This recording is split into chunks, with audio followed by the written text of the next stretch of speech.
Assalamualaikum warahmatullahi wabarakatuh. Pada video kali ini saya akan menjelaskan mengenai regresi spasial, ya. Dan kali ini yang akan saya jelaskan adalah regresi spasial dengan pembobot letak geografis.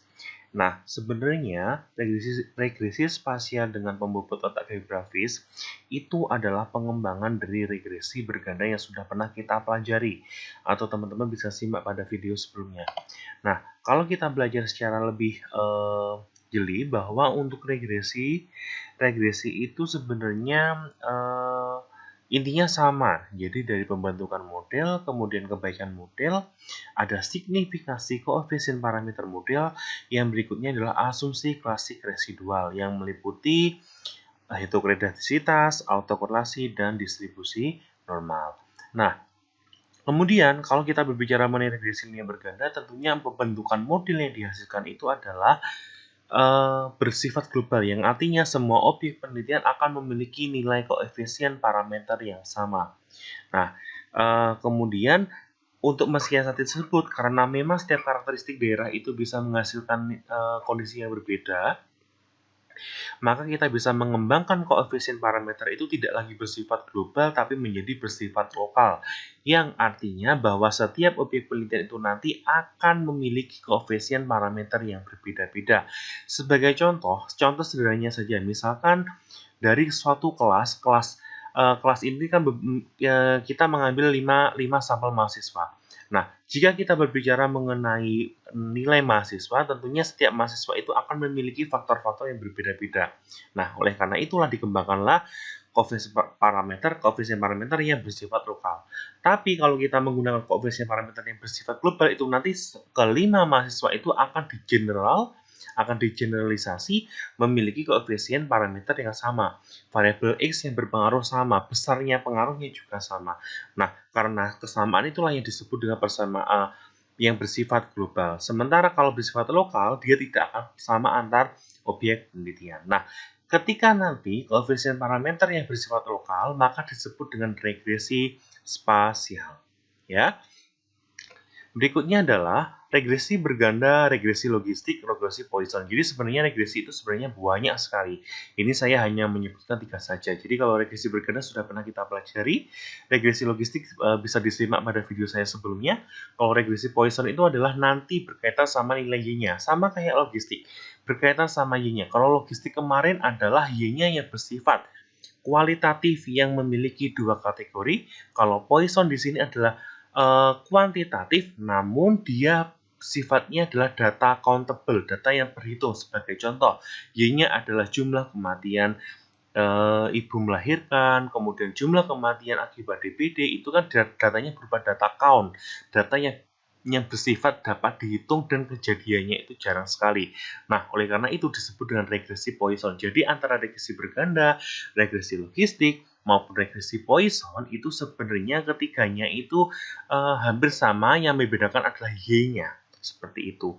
Nah, dari regresi berganda, regresi logistik, dan regresi Poisson itu nanti dikembangkan menjadi regresi spasial yang nantinya koefisien parameter akan bersifat lokal. Nah, ketika nanti objek penelitiannya adalah berupa kabupaten kota ataupun kecamatan ataupun provinsi, ya kan, itu kan yang kita perhatikan adalah kita memperhatikan letak bujur dan letak lintangnya, ya. Regresi spasial ini nanti akan dikembangkan lagi menjadi kalau regresi berganda nanti dikembangkan dengan memperhatikan letak lintang dan letak bujur, disebut dengan geographically weighted regression. Nah, kalau berganda menjadi GWR, kalau regresi logistik menjadi geographically logistic weighted regression, ya, karena di sini ada pembobotnya geographically. Karena kenapa kita memperhatikan letak lintang dan letak bujur, sementara kalau regresi Poisson, ya, itu disebut dengan geographically Poisson weighted regression, ya. Ini kebalik, ini bukan GLWR, tapi GWLR. Maaf ya, kalau ini adalah geographically weighted Poisson regression, seperti itu. Nah, sifat dari masing-masing nanti, jadi dari metode pertama, kedua, ketiga, yang bagian bawah ini nanti akan bersifat lokal dengan memperhatikan letak lintang dan letak bujur. Jadi untuk objek penelitiannya nanti kondisinya adalah suatu daerah kedaerahan, misalkan kecamatan, kabupaten, terus kemudian provinsi, mungkin negara, seperti itu.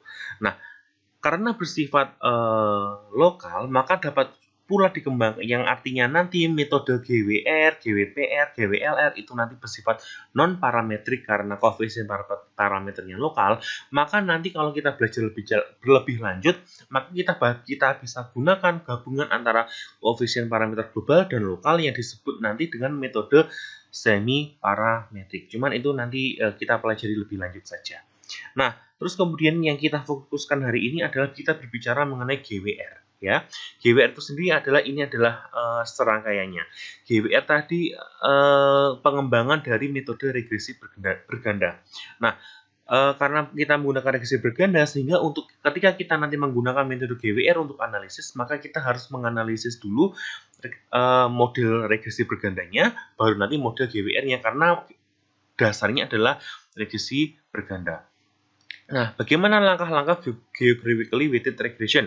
Pertama adalah mengidentifikasi dan menyelesaikan kasus multikolinialitas, kemudian mendapatkan model terbaik regresi berganda karena menjadi dasar metode GWR, kemudian yang ketiga, mendapatkan model terbaik GWR sebagai contohnya adalah pertumbuhan ekonomi wilayah Mataraman Jawa Timur, ini sebagai contohnya. Yang keempat adalah membandingkan uji kebaikan model regresi berganda dan GWR. Jadi, teman-teman, meskipun kita menggunakan metode GWR, tapi kita tidak boleh melupakan dasar dari metode tersebut, karena dasarnya adalah regresi berganda. Sehingga nanti antara regresi berganda dan GWR harus kita bandingkan kira-kira mana yang lebih bagus. Bukan berarti metode yang kita kembangkan itu jauh lebih bagus, itu tidak. Sehingga nanti kita lihat mana yang lebih bagus, mana yang lebih sesuai untuk menginterpretasikan bagaimana kondisi populasi.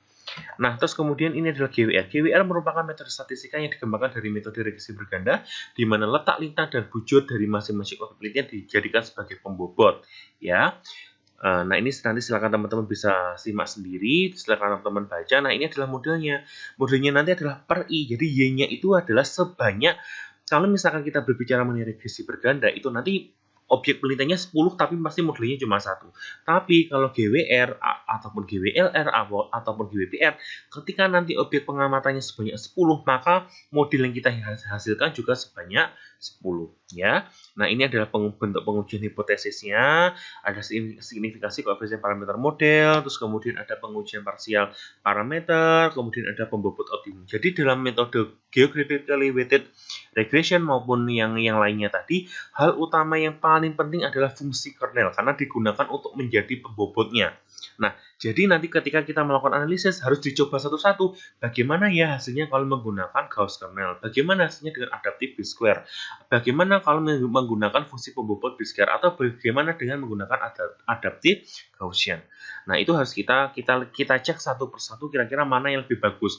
Nah, oleh karena itu nanti antara fungsi Gaussian, fungsi adaptive B-square atau fungsi B-square dan fungsi adaptive Gaussian ya, yang satunya lagi tidak saya tampilkan di sini. Nanti kita bandingkan satu-satu dengan menggunakan model kebaikan model, bisa dari AICC, AIC dan sebagainya. Bisa juga dilihat dari nilai R-square-nya. Ya. Jadi itulah gambaran sekilas mengenai metode GWR atau geographically weighted regression yang merupakan pengembangan dari metode regresi berganda. Ya, nah untuk pada video selanjutnya nanti akan saya jelaskan bagaimana caranya kita melakukan analisis dengan menggunakan dengan menggunakan aplikasi yang namanya adalah GWR4. Nah, GWR4 ini adalah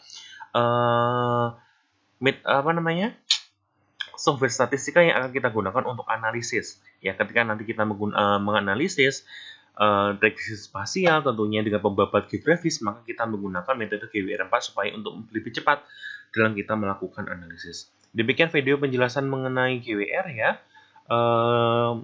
Silakan nanti disimak untuk video selanjutnya yang berkaitan tentang bagaimana cara aplikatifnya di software statistika. Baik, demikian video kali ini. Wassalamualaikum warahmatullahi wabarakatuh.